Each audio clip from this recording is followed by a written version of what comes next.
This is my train project!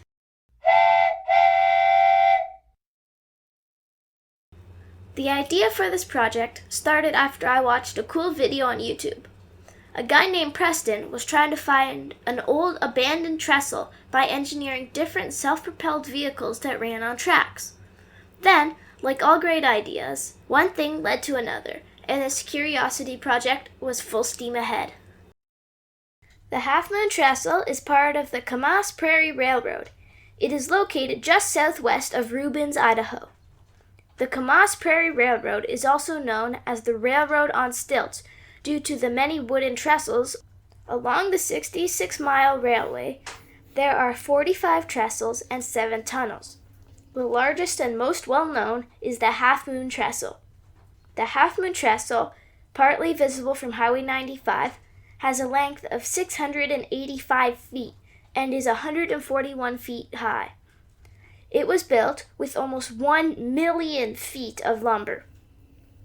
One of the bridges burned down, so you only see one track hanging in midair. I can't wait to learn more about trestle bridges. The Goat Canyon Trestle is the largest trestle in the USA. It was built with redwood logs 200 feet tall. The trestle was built after one of the many tunnels through Carrizo Gorge collapsed. Redwood timber was chosen because the temperature was so hot that metal would bend and the bridge would collapse. Goat Canyon is home to bighorn sheep and the endangered bell vireo bird. The Goat Canyon Trestle may be the biggest, but I think that the Half Moon Trestle is cooler because it is harder to get to, so there are less people.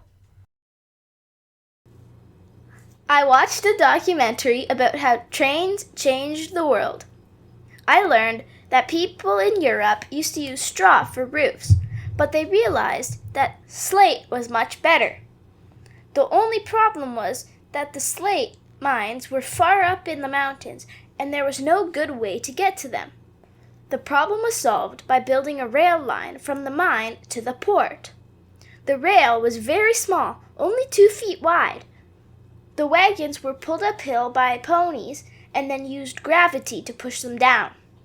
Each wagon had its own brake, and a person sat on each wagon full of slate and pulled the brake when needed. Later, engineers came up with the idea to build something that could pull over 100 wagons, the steam locomotive. After the steam loco was built, the mining crew started jumping on the empty wagons to hitch a ride to the mine. The boss thought that they could make more money from this, so they started to charge miners a small fee. That was when the passenger train was born. Before passenger trains, people only got around by walking or by horseback. In the 1800s, Britain invented the steam train, and that changed everything. People started using the trains to get around. Passenger trains started as open-air wagons with wooden benches for seats. Only 6 people could fit in each car, but as trains evolved, they got bigger, faster, and stronger. They then invented the passenger car. The passenger car had room for 36 people, 24 in third class, 6 in second, and 6 in first class. They did not have bathrooms on the train, so they had to stop to let people use the toilet in the stations. Before trains, the postman had to deliver mail by horseback. Mail could not go very far distances because it was too slow. Once the trains came along, mail could go across the country in 6 to 8 hours. People got around 10 to 12 letters and newspapers a day. The mail service had its own mail cars. The cars had slots for each town. When they picked up a bundle of mail, they would sort the letters and put them in the slot for that town. They would then drop off the bundle from that slot. They dropped the bundle off an arm that smashed into a net on the platform. This happened without stopping or slowing down. In the 19th century, every town used its own sundial. This means noon in London, UK would be different than noon in Bristol, UK. This did not matter much when people walked or rode horses, but when trains moved faster, people began missing the train because they did not know what local time to use. The solution was to use one standard time. So everybody across Britain adjusted their time to Greenwich Mean Time, GMT. Eventually, everyone around the world adjusted their time as well, so trains forever changed how we tell time. His love for trains began by age 2. A conductor for Halloween, he called out, "Choo-choo!" I read him books like Elijah McCoy, who invented the oil cup, though he was just a boy. Granny and Boppy got him a train set to play, and we'd sit for hours with him every day. We'd run towards the rumble when we heard whistles blow. Was it cargo or people that the train engine towed? Trains are more than steel, smoke, and steam. They carry adventure, inventions, and dreams. From Frains as a toddler to trains today, they've kept curiosity rolling along all the way. This is a watercolor map of the world that I made. I researched trains from 5 different countries. The first train route is in Canada.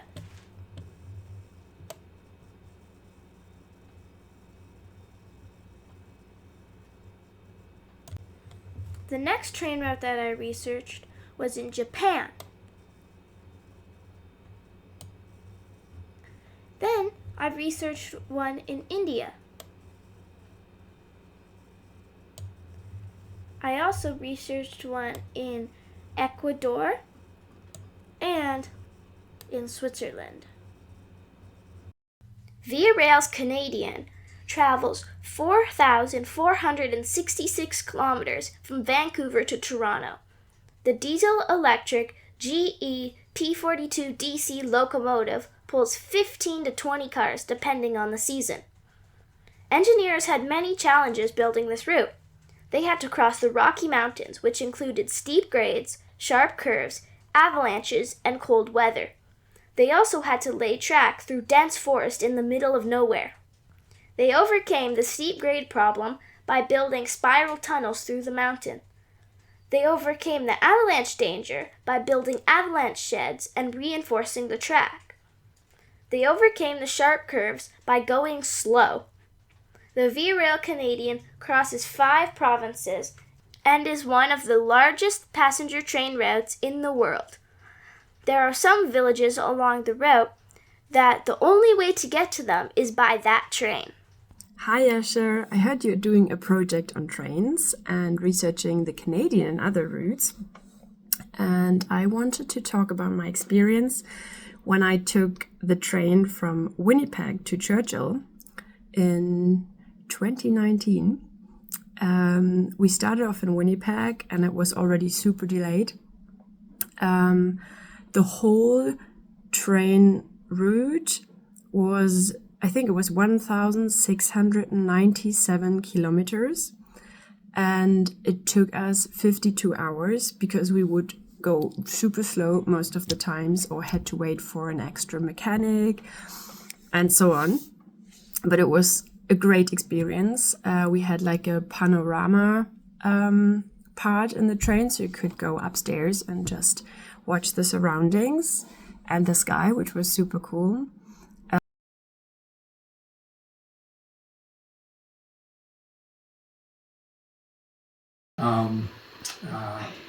I have to say that right away, as a young man, when I worked on the railroad, it dawned on me just how massive the operation was. Like, I couldn't believe as a young man that there was that much steel in the world. And then it was when I looked at the track and what was happening on it, it was like, well, how the heck could they have thought about doing this? It was like an extraordinary technology for the day. And then when I started to see like the things that we were actually carrying on the railroad, I realized how important it was to the economy. And so I always felt like I was a part of a very important function. And that's a hand lantern of my father's, because I actually came from a railroad family, because my father worked on the railroad and 2 of his brothers worked on the railroad, and his father, my grandfather, worked on the railroad, and my grandfather on my mother's side also worked on the railroad. So I was fated to work on the railroad. It was in 1988, and I had my little infant baby, Stephen, 2 months old. and we went out to Edmonton, from Toronto to Edmonton. One of the things that stood out for me was once you get through out of the city, near Sudbury, they had the most beautiful birch trees in Sudbury, in all of Canada that I've seen. And then as you get further west through northwestern Ontario, it's all lakes and trees, lakes and trees. And then you get out to the prairies. And the thing that was spectacular there was that it was in the fall and they were burning the fields after they'd done the harvest. So all you saw was the whole horizon on fire. And it was the most spectacular thing I've ever seen. The Shinkansen's main route goes 515 kilometers from Tokyo to Osaka, Japan. The engineers had to overcome a lot of challenges building this route, the main one being running a high-speed train in a country that has a lot of earthquakes. That challenge was solved by making the train stop when an earthquake was detected. Another issue was snow. Snow is a big issue for the Shinkansen because at high speeds, the snow under the train freezes and then the brakes stop working because of ice buildup on the wheels. That problem was solved by having sprinklers that shoot hot water at the wheels and belly of the train. The Shinkansen is a fast and reliable train because it is always on time and it takes only 2 hours to go 515 kilometers. I hope I can ride it someday. Yes, how are you? I heard you are doing a project on trains, so I'll tell you about Shinkansen. My favorite thing about the Shinkansen is very fast and convenient. The Shinkansen speed is 250 km per hour. Basically, Shinkansen stations are located in the center of the city. Shinkansen is very, very punctual. I have taken the Shinkansen so many times and have never experienced the delay. Shinkansen is very quiet and comfortable.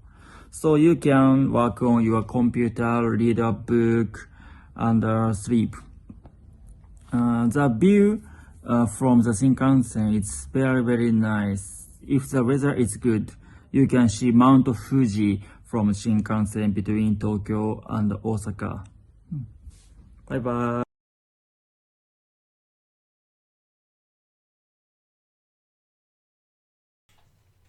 India's Maharajas Express travels 3,000 kilometers from Delhi to Mumbai.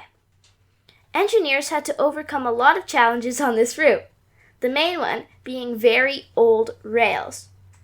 The only way to operate a luxury train on very worn-out rails was hiring a lot of staff and designing special suspension. They also had to replace spots on the route where they thought the rails were too bad to use.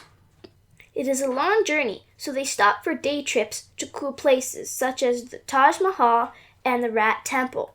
The Rat Temple is home to 20,000 sacred rats. An ethical question is it okay to operate a luxury train in a country where most people live in poverty? Hey Asher, we heard you're doing a project on trains. We did not take the Maharajas Express. However, we did take the exact opposite of the Maharajas Express. Which was the lowest class of an India train that you could possibly take. And on that train, we saw some very interesting things. We saw, for example, just outside our window as the train's going down the track, people going to the bathroom right out there in the open. What else did we see? We saw rats in and around the train tracks. We saw a number of people on the train, outside the train, in the train station, people everywhere. One thing that riding the trains did always make us think of is how grateful we were for everything that we have back home. So unlike trains in Japan and Switzerland that are known for being on time every time, the trains in India were always 100% late. We even waited for a train one time for 17 hours. before giving up and going on a different train. So, lots of differences between the different trains around the world, lots of differences between trains in one's own country. The Maharaja Express would be a completely different experience than what we had in India. But one thing that was always a guarantee with our train trips in India is they were always an adventure.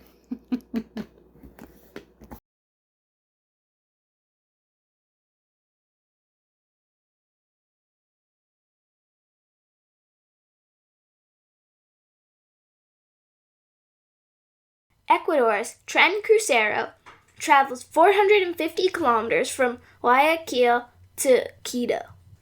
Engineers faced a lot of challenges building this route, the main one being the Devil's Nose. The Devil's Nose is a big mountain in the Andes. The only way to get up and around it is by going forward, then switching tracks and going backwards up the mountain, then switching tracks again and going forwards up and around.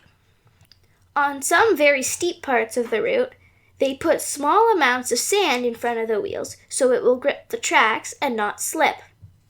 The Tren Crucero uses 3 different locomotives. They use 2 steam locomotives and 1 diesel-electric locomotive.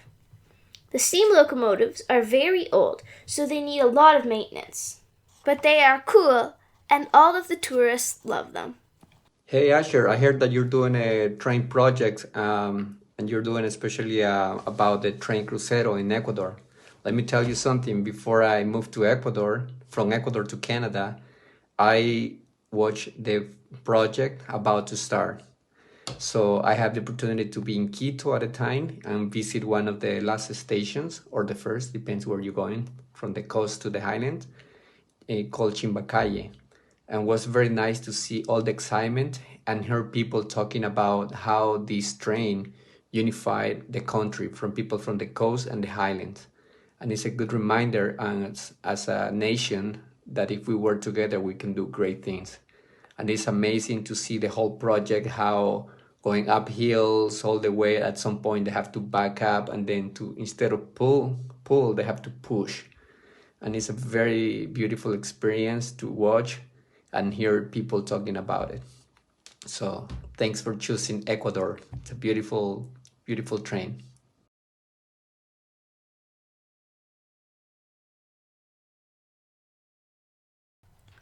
The Glacier Express travels 291 kilometers through the Swiss Alps from Zermatt to St. Moritz. Engineers faced a lot of problems building this route. They faced deep valleys, snow, and steep terrain. The engineers overcame the steep terrain problem by building 291 bridges and 91 tunnels. They also used a cogwheel and a rack for very steep parts. They overcame the snow problem by having snow plows on maintenance trains. The Glacier Express is nicknamed the slowest express train in the world because it takes 8 hours for a 291-kilometer journey. Switzerland has the highest density of rails in the world.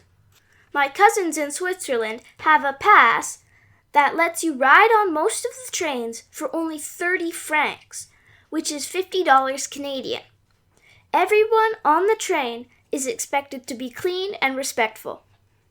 Hey Asher, thanks for your message. Yeah, it can definitely help. I have not been on the Glacier Express. I know that it's a very popular train ride, but it's also very expensive actually. Now the funny thing is that I wanted to first show you what Switzerland looks like, where we're located, and where the Glacier Express line is. And then I showed you another map that shows you all of the railway in Switzerland. And the funny thing that a lot of tourists don't know is that we can do the exact same line that's not on the Glacier Express train ride, but it's just a local train. And you can do the same one for like a fraction of the price, like very, very affordable. Now, we still haven't done it because it's actually a really long route. Like you have to plan for that. You got to probably do at least an overnight, but it is certainly something that I need to do.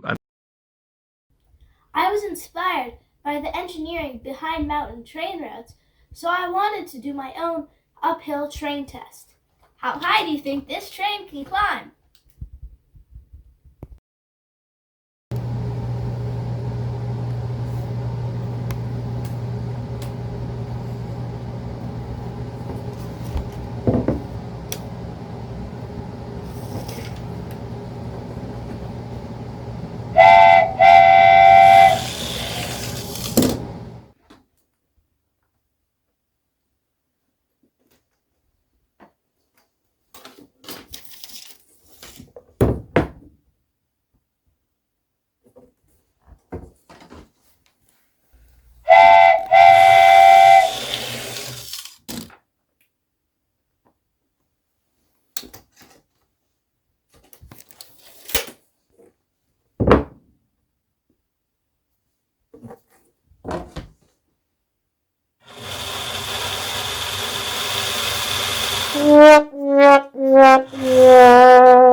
Ready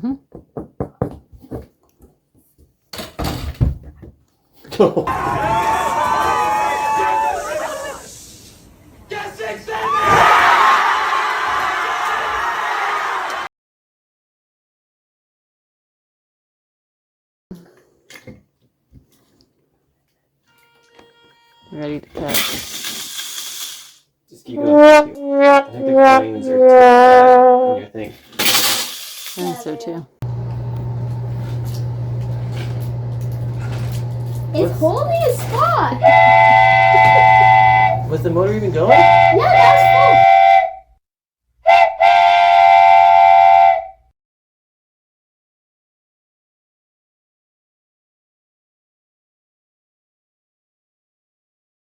Boss. Is it going into this box? Mm-hmm. Can't do it. I can't do it. Oh. You got it.